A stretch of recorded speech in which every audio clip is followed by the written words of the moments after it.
Il est presque 20h quand un couple se présente à l'accueil. Ils ont trouvé un chat au milieu de la route. Il n'est ni pucé, ni tatoué. C'est Ella qui le prend en charge. Attendez, c'est rien, chat, c'est rien. Entre deux appels de régulation, Ella assiste les médecins dans leurs auscultations, mais aussi leurs soins.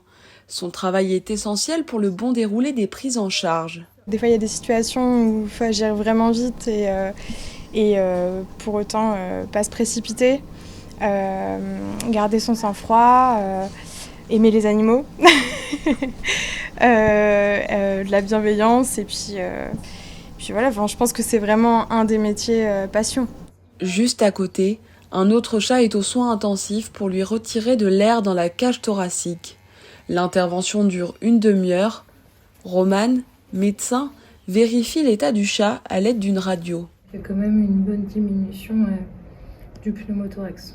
Scanner, IRM, prise de sang, les médecins font face à toutes sortes d'urgences et sont équipés pour soigner au mieux les animaux. Ce chien a été endormi pour faire un don du sang.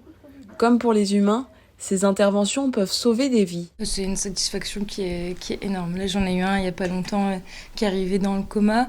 Une chienne de 13 ans, donc on s'est imaginé vraiment le pire.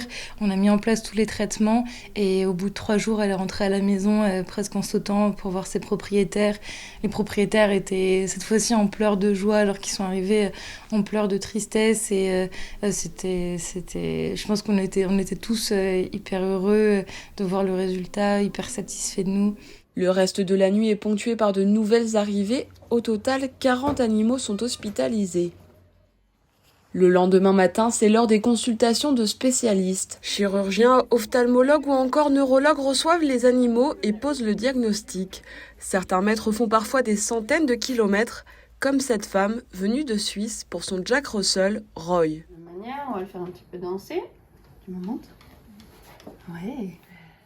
Après avoir longuement discuté avec la propriétaire, Maud examine le chien et teste ses réflexes.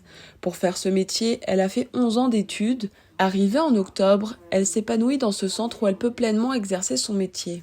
En neurologie en particulier, on a besoin d'avoir un matériel de pointe, c'est donc un plateau technique avancé. Il nous faut l'IRM, c'est l'idéal. Donc là, on a la chance d'avoir déjà un scanner de très bonne qualité. Et puis en plus, principalement une IRM qu'on dit de haut champ magnétique, c'est-à-dire qui nous permet d'avoir les images les plus précises et détaillées en médecine vétérinaire à l'heure actuelle. Dès que j'ai besoin d'un avis, j'appelle mes collègues et sur le moment, on fait le point. Eux, de la même manière, ils m'appellent et on fait le point.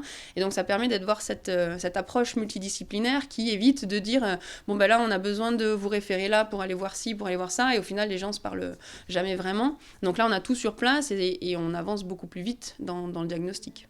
Les 90 salariés du centre hospitalier vétérinaire travaillent ensemble pour soigner les animaux 24 heures sur 24 et 7 jours sur 7.